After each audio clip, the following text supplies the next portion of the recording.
Hi guys, welcome to this new video. I hope you do well.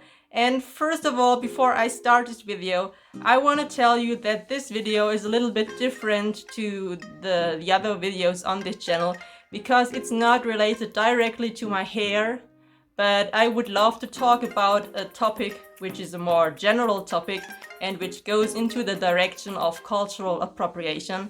And I know cultural appropriation is such a large discussion and such a huge topic, and some people already feel annoyed of it. But for me it is still an interesting thing because sometimes I ask myself, am I doing cultural appropriation?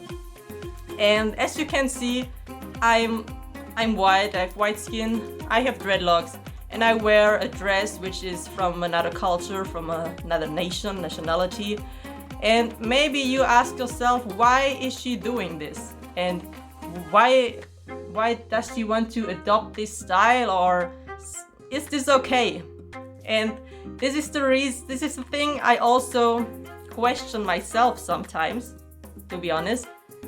But in this video I would love to explain why I do it and what's my idea behind this, because I don't like when people just judge without knowing something.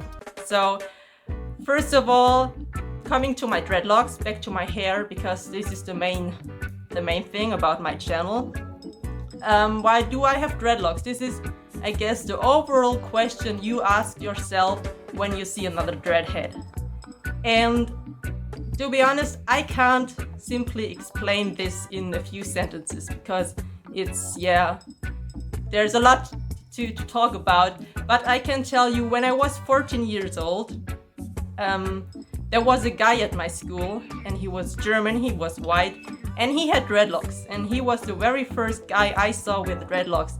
And he had natural dreadlocks, so he just didn't brush his hair, and he looked kind of wild. And I really liked this style because I always liked the different people. And so he impressed me, and I was thinking, oh wow, I want the same hair. I want also to go for dreadlocks. But I had no idea what's behind this hair.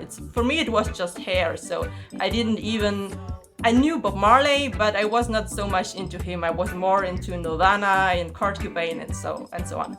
So I wanted to go for dreadlocks, but at that time I didn't go for it. This had another reasons, but it's not necessary to explain now. But yeah, I didn't go for it, and now, about 15 years later, I have dreadlocks. And I look back to that moment, and now I'm kind of happy that at that moment I didn't go for dreadlocks, because I wasn't aware of what I'm doing. So for me it was just a fashion thing I wanted to do. I was thinking, oh, it looks cool, it looks fancy, and if I don't want it I can easily brush them out, whatever. I didn't make any deep thoughts about it. But now I changed, and I know what's all behind the dreadlocks. So I know the African or the black culture, I know the origin of dreadlocks, and I know the meaning and the rastafari culture and so on. And this is the main thing for me when you go for dreadlocks, before you just do it for looking good. Yeah, and on Facebook sometimes I see white people, and they ask, or they fear that they will get in trouble when they go for dreadlocks, because they fear they get offended by black people because it was their origin and it's kind of racism if they do it, and so on and so on. And then some white people, they argue, no, the dreadlock thing is not an African or black culture thing. There were also Indians and Greeks and Celtic and Romans, and there were Germanic tribes, and the Vikings had dreadlocks and so on. And there is so much discussion about it. And you can also find arguments that dreadlocks are not a cultural thing, but a spiritual thing. So, and this is kind of true. I don't want to roll up all this stuff because I didn't make any of this negative experience. If you are interested in the real origin of dreadlocks, you can read it. You can find it in some literature or even in the internet. So there are some facts and you can just read them. So I don't want to provide them here in this video because this will take too much time. As Bob Marley said, I feel the same. I don't stand for the white man's side and I don't stand for the black man's side. Me personally, I never had problems with wearing dreadlocks. The reason why I will explain later.